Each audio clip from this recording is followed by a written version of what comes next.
Welcome back to the deep dive. So you know the drill, right? You send us the sources, we dig in and pull out the key stuff to get you up to speed fast. Yep.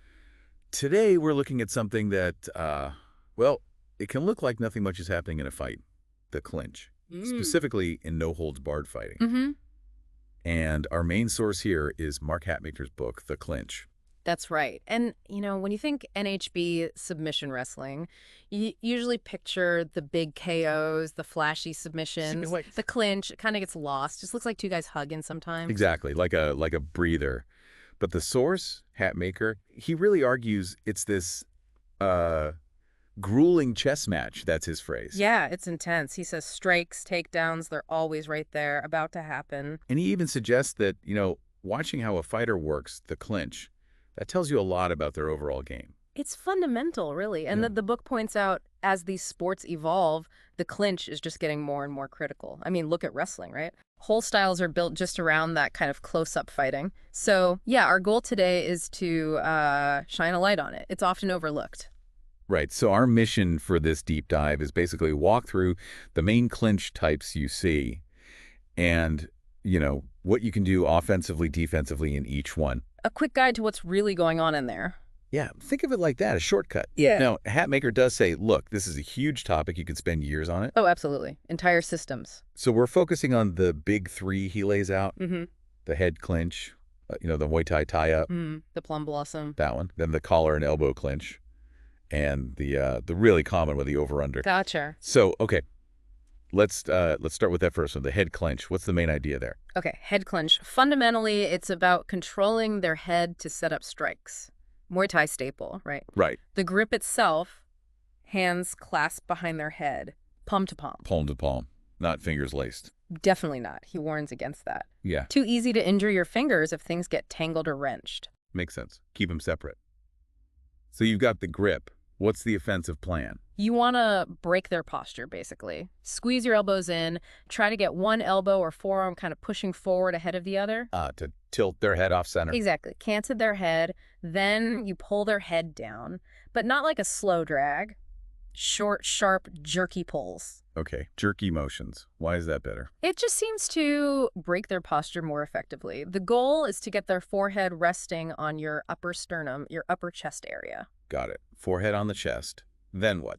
Then you drive your chest up and forward while still dragging their head down. It creates this really precarious angle for them. Sounds awful for the person caught in it. Oh, yeah. Sets them up perfectly for knees, elbows, whatever you're going to throw. It maximizes the impact. Very dominant position for striking then.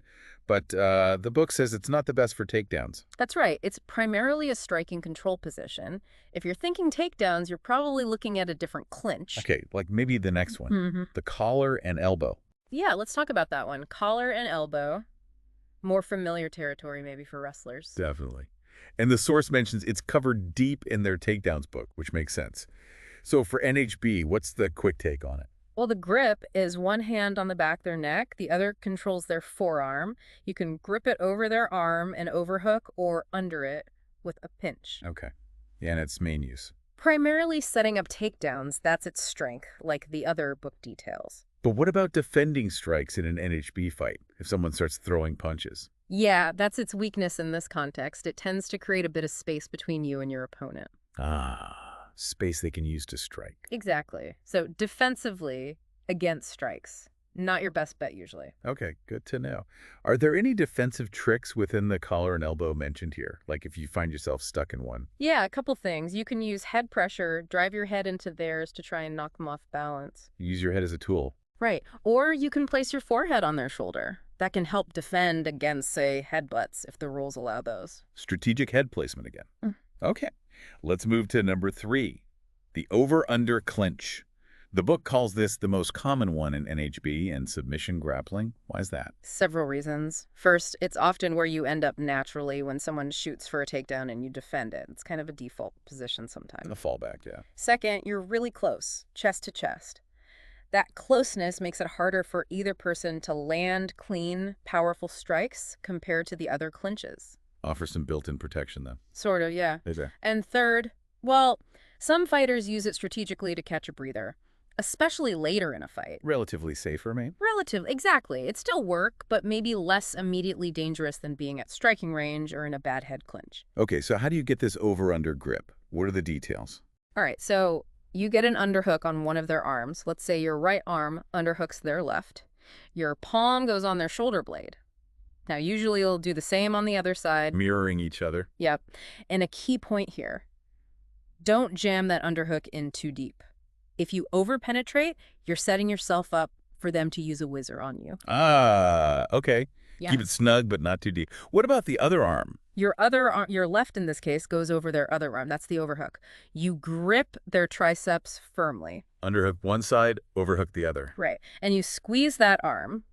You're overhooking tight against your body with the inside of your arm. Your shoulders, the underhook ones, should end up pressed together. Got it. And stance. Foot position matter here. Oh, yeah, definitely. You can stand square.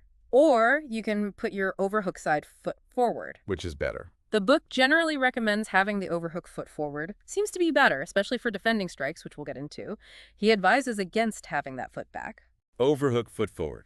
Okay. So those are the main types. Now, anyone watching knows clinching looks exhausting. The book talks conditioning. What's the core idea? Yeah, he really hammers this home. Clinch work is brutal, saps your energy, your oxygen super fast. So conditioning is non-negotiable if you want to be good at it. Makes sense. And the main principle, specificity. You want to get good at clinching. You gotta clinch. A lot. Best way to train for it is to do it. Simple enough. Pretty much, that's the ideal. But what if you don't have a partner? For solo conditioning, any recommendations? Yeah, he gives 2 main bodyweight exercises, squats and dive bomber push-ups. Okay. Squats are pretty standard. Why those specifically for the clinch? High reps build leg strength and endurance. Crucial for all the pushing, pulling level changes you do in the clinch. It just translates really well. And the dive bomber push-ups, those sound more specific. They are. He argues they build endurance through the whole shoulder girdle.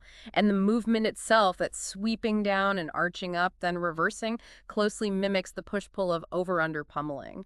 Ah, okay. Mimics the actual movements. Can you quickly describe how to do one? The dive bomber? Sure. Hands shoulder width, feet wider, like maybe 2 or 3 shoulder widths, up on palms and toes. Okay. You sweep down, chest towards the floor between your hands, then kind of stoop forward and arch up, looking up, hips low. Like swooping under something. Yeah. Then you reverse it, push back along the same path to the start. He says the forward part might feel easier, but doing the full in and out is key for that clinch endurance. Sounds like a full body workout right there. What about reps? How many should you aim for? For squats, minimum 100. He says working up to 500 is, more than enough. Arm position doesn't really matter, hip, spine, head, whatever. Just do the reps. Okay. And the dive bombers? Start aiming for maybe 25, 30 reps, build up towards 50. They're tough. Solid advice. Now, shifting gears a bit, strategy. There's a section called It's Okay to Disagree. What's that about? Disagree with the clinch itself. No, disagree with passively accepting a neutral clinch. He talks about how, especially in submission wrestling, guys touch gloves, then just kind of fall into a standard clinch, like a second handshake. Just accepting the default tie-up. Right. And he says, don't do that. Don't just agree to start in a neutral, possibly bad position for you. Be proactive. So instead? Actively fight for the clinch you want from the second you engage. Slap on your preferred tie-up aggressively. If they're going for their clinch, stop them, maneuver until you get your dominant position. Be the one dictating the terms of the clinch. Don't just accept it. Exactly. Shake hands for sportsmanship, sure. But after that, it's about getting control. Or, if you can't get a good clinch, maybe avoid it altogether, stay at striking range if that's better for you. Got it. Control it or avoid it. Now, another strategic bit. Circling. Seems basic, but sounds like there are nuances in the clinch. Yeah, definitely. First basic point. Moving forward is generally easier, more natural than going backward. So, in the clinch, if you can drive your opponent backward, do it. Your forward pressure is stronger. And if you're the one being pushed back? Don't just resist straight back. Pivot. Change the angle. Try to turn so you're facing them more directly again, not just retreating. Why is being pushed straight back so bad? It's really hard to generate power striking when you're moving backward, right? Yeah, true. Meanwhile, the guy moving forward or circling has way more opportunity to land meaningful shots or set up takedowns. Their momentum is working for them. Makes sense. So what if it's even? Neither person can really push the other back consistently. Don't just stand there locked up. Start circling. even if they aren't pushing you. It disrupts their base, makes their strikes less effective, maybe opens up your own takedowns. Keep moving. Upset their balance. Right. But there's a catch. If you're the one driving forward hard, you're also a bit vulnerable to them pivoting or circling around you. They can use your momentum against you. Kinda. So he suggests keeping a little bit in reserve, maybe like 10–15% of your energy, just focused on quick footwork adjustments in case they try to circle out. Smart. Always be ready to adjust. Okay, next term. Pummeling. He calls it the upper body equivalent of footwork in the clinch. What is it exactly? Pummeling is basically the hand and arm fight within the clinch.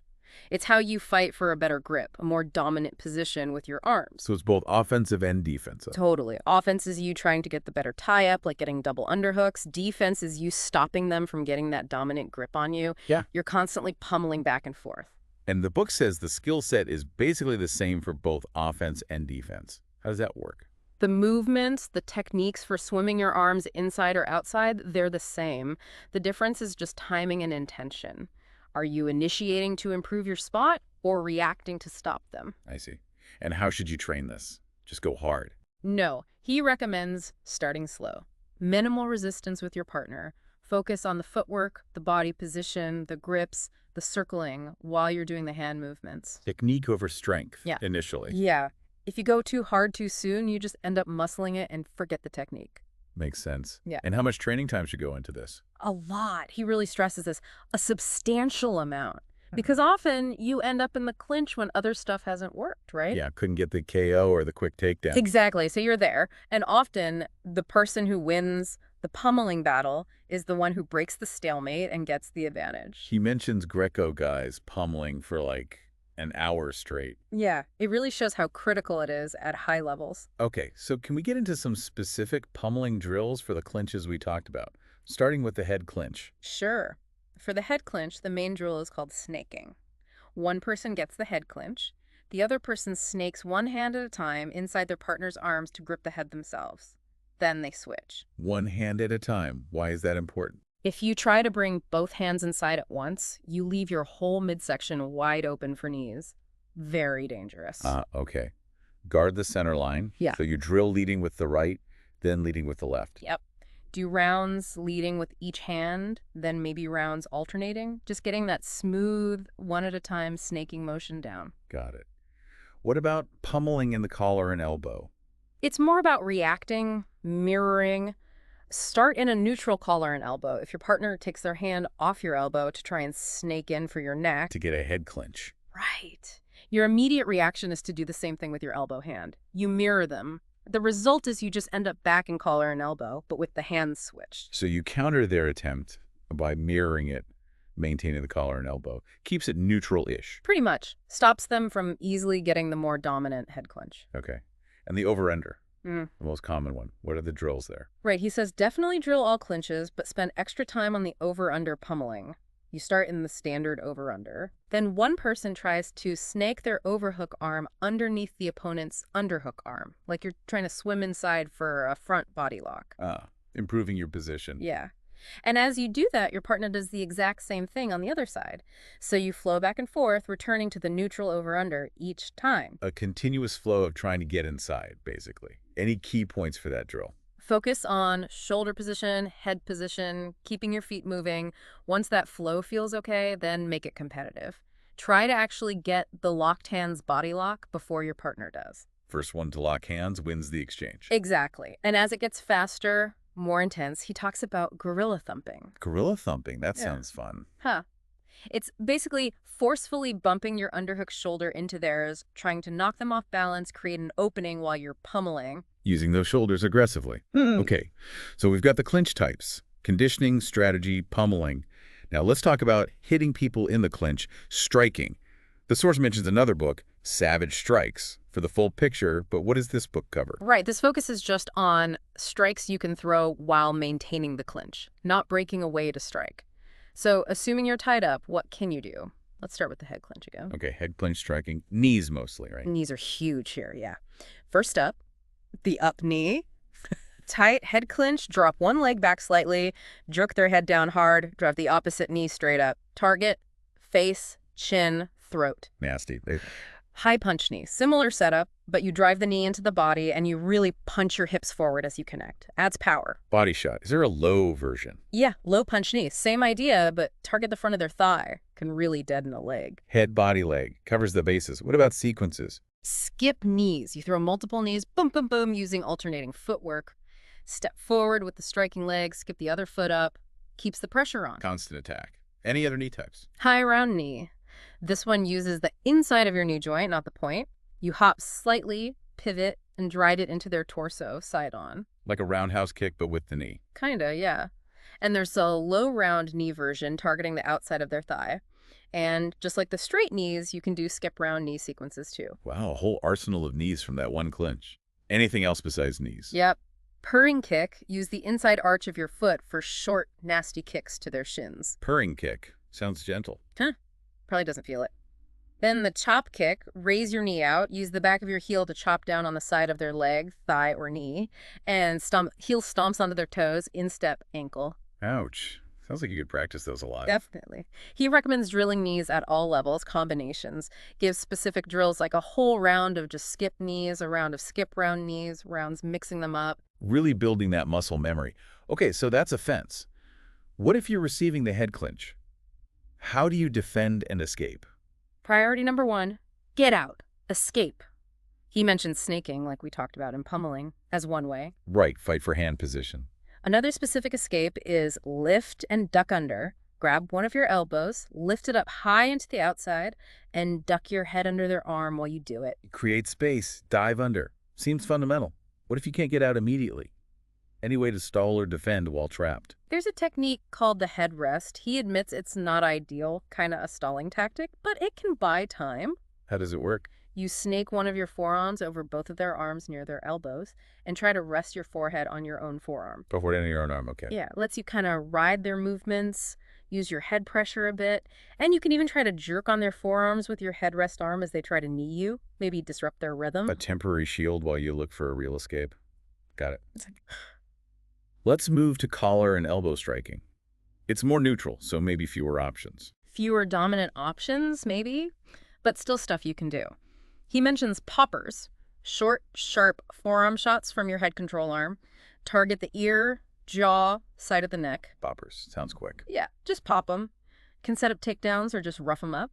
Then shrugs. Use the shoulder of your neck control arm, drive it up hard into their chin. Another roughing tactic. Pretty much.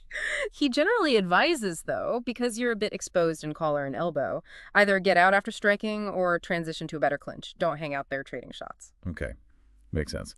Finally, striking from the over-under. Seems like you'd have more stability here. Generally, yeah. The knees are back, up knee, often targeting liver solar plexus here.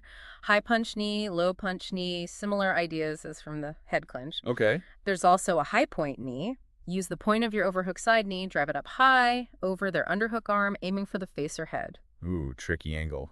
Yeah, but he cautions. Only do it if your base is solid or if their head is already kind of outside your shoulder. Don't compromise your balance. Right. Any other kicks or knees from over-under? The purring kick, chop kick, stomps, those are still options. But he really emphasizes defense here. Using your weight distribution, keeping that overhook foot forward and weight down to negate their knee attempts. Ah, using your posture to shut down their offense. Exactly. There's a drill. Partner tries controlled knees and stomps while you focus on feeling it coming and using downward weight or a quick jerk to disrupt it. Learning to absorb or deflect, good stuff. What about hands and elbows from the over-under? Yep. Short elbow strike, whip the point of your overhook elbow across into their head. Use the tip, quick snap, then right back to position. Nice and sharp. Short hook punch with the overhook arm. Shovel hook, kind of diagonal uppercut with the overhook arm to their short ribs. Body shot. Then two interesting ones. Overhook snap and underhook snap. Quick, choppy wrenches on their elbow joint with the crook of your respective arm. Trying to hyperextend it slightly, maybe. Ouch. Sounds painful. And the last one. The cooker. The cooker. Is that the head? If you've got them against the fence or ropes, use your overhook hand to clamp over their mouth and nose. Press it hard against the surface. Cuts off their breathing. Whoa. Brutal. Definitely something to be aware of. Okay, so we know how to strike in the clinch. Now, the other big thing. Takedowns from the clinch. This is where it gets really interesting, right? Absolutely. Like the book says, open space striking is one thing, but takedowns often happen best from these close quarters.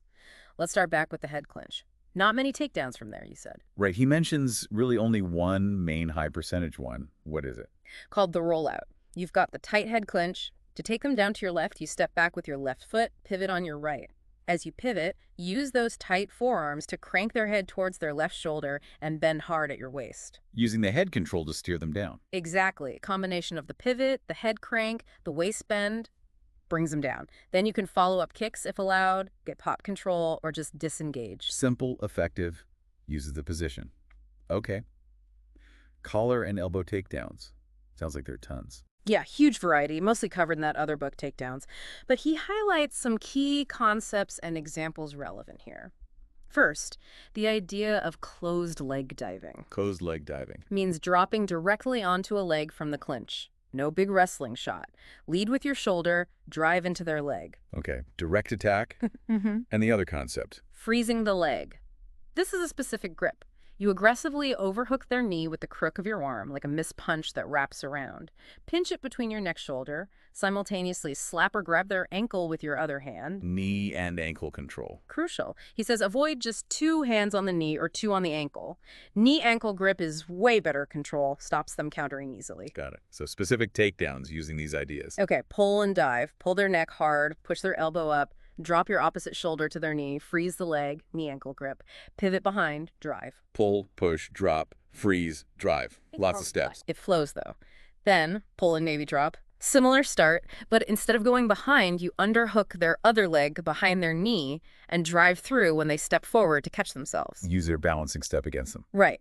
Push and dive. Push their neck, drop low, post one hand on the mat, pivot hard on that hand to spin behind them, freeze the leg, drive. Pivot on the hand, okay. And chin and push dive. Shove their chin up, drop and post, pivot, go behind, freeze the leg, drive. Similar idea, different initial push. Wrestling-based stuff, adapted. Yeah. Now, over-under takedowns. The workhorse clinch. Must be a million options here. Yeah. How does he break them down? Yeah, lots. He categorizes them. First category, trip takedowns. Okay, trips. Like what? Body chancery with back leg trip. Step your underhook foot outside their underhook foot, heel to heel. Get a seatbelt grip around their waist with your underhook arm. Drive into them. Trip. Seatbelt grip, drive, and trip. 2-on-1 with back leg trip. Keep your overhook. Use your underhook arm to grab their underhook arm. That's the 2-on-1. Step your underhook foot behind their underhook foot, heel to heel again. Bend hard at the waist. Trip. Controlling the arm this time. Lateral drop. This is bigger throw. Step your underhook leg between their legs. Step your overhook leg deep outside their underhook leg. Drop to your overhook side hip. Turn into them. Big commitment. Sounds high amplitude. Can be. Scissors leg trip. Similar footwork to start, maneuvering to your underhook side. Step an overhook leg between theirs. Release your hand grips. Hook their overhook foot behind your knee. Hook behind their other knee with the front of your other knee. Roll towards your stomach. Ooh, complex leg work there. Yeah. Scissoring them down. Yeah, takes practice. Next category, flying mares and arm throws. The crowd pleasers. Huh? Can be. Flying mare. From over under, release your underhook, grab their opposite arm with an underhook. Back step, so your back is towards them. Bend forward, hard at the waist, or drop to knees, bring them over your back. Classic throw. Any variations? Inside out arm spin is mentioned as one. Okay. What about basic hip throws? Those must work from over under too. Definitely. It's all about getting your hips underneath theirs with a back step, then rocking them over. The tie-up is what changes. How so? Over-under double arm tie-up to hip throw. Tight overhook. Bring the crook of your underhook arm over their overhook arm, kind of corkscrewing it. Then hit your back step, throw. Double arm control. Single arm tie-up hip throw. Deep overhook with the crook of your arm. Back step, clear your hips way out to the side. Hit the throw. Using just the one arm for leverage. Got it. Then there are headlock throws, but not really headlocks. Right, more like hip throws using a head hold for extra leverage. Slide to headlock throw. From over-under, slide your overhook arm up into a head hook grip. Use your underhook hand to control their overhook arm. Back step, throw. Sliding up to grab the head. Drop out headlock throw. From over-under, drop your underhook arm. Use that arm to get the head hook. Then back step, standard hip throw. Different ways to get that head control for the throw. Okay. Arm drags and go behinds. Big in wrestling. How from over under? Yep, over-under, arm drag, and go behind. Use your overhook elbow. Pry down on their underhook forearm. Switch your underhook hand to grab their underhook triceps. Drop your hips back. Pull their arm hard across their body, 45 degrees. Keep the grip. Step behind them. Grab their waist. Go behind. Drag the arm, clear the path, take the back. Exactly. Can also transition that arm drag go behind right into a hick throw. Or arm drag into an outside Russian 2-on-1 control. Controlling the arm really tightly. Yeah. And from that Russian 2-on-1, you can hit a mare throw as a follow-up. Lots of chaining techniques together. What about body lock throws if you manage to pummel into a locked hands body lock? Then you've got options. Front body lock hip throw is classic. Yeah. Or if they sag their hips to defend, you can do the front body lock slide to headlock hip throw, slide your arms up higher, get head control, then throw. Adapting based on their defense. Nice. Whizzer throws. Need a deep overhook for these, right? Yep. Standard whizzer throw. Sink that overhook dip. Drop your underhook arm. Back step. Drive your whizzer shoulder hard towards the mat. Takes them over. Using that whizzer leverage. What if they stop it? Whizzer to pancake. Yep. If they block the throw, step back in, reestablish your underhook, pull hard with the overhook, hit hard with the underhook shoulder, pancake them down towards their shoulder. Punishing the defense. Okay. Last category mentioned briefly. Duck unders. Tough from over-under. Tougher than from other ties, he says, but possible. Main entry. Get wrist control. Slide your overhook hand down, grab their underhook wrist tightly. Gives you leverage. Okay, wrist control first. Then swing their controlled arm inwards. As they resist and pull back, duck your head under that armpit, boom, go behind. Use their resistance to create the opening. Clever. Anything else? Mentions the inside fireman's carry as another possibility. Usually needs a deep underhook. Okay, that's a massive range of takedowns just from the over-under. Yeah. So what about countering all this stuff? Someone tries to take you down from the clinch. What does the book suggest? Right, countering. Again, could be a whole book, but the first line of defense is always good pummeling and positioning. Stop it before it starts, ideally. Makes sense. Prevent the setup. But focusing on common attacks like hip tosses and headlock throws, he gives specific counters. Okay, like what? How do you stop a hip toss? Bar and travel. Put your far arm across their back, push away hard, and circle or travel around to face them again. Kills their leverage. Push and circle away. Hips through. Try to get your own body lock and just drive your hips straight through theirs. Takes their base away. Powerful counter. Meet force with force. What about specifically against headlock throws? Grapevine. Use your far leg. Hook it tightly around their far leg. Blocks the rotation. Near leg pickup. Drop your far knee down. Seatbelt their waist with your far arm. Underhook their near leg with your near arm. Dump them over towards your drop knee. Using leg hooks or pickups. What about that forward trip counter? That's another option against various throws. And the knee buckle for a free arm throw. Yeah, if your near arm is free when they throw, palm the back of their near knee, shove it down and in, 45 degrees, buckles their base, quick and disruptive. Opportunistic counter. And that arm bar counter to the headlock throw. Sounds fancy. It is, requires timing.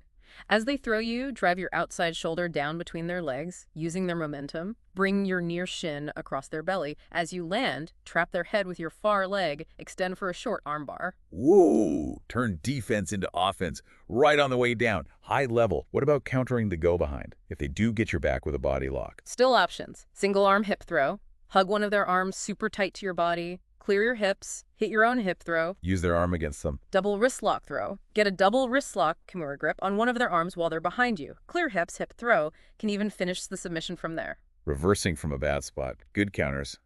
Okay, brings us to the grand finale, the techniques. The backcast. The money move. Sounds serious. It is.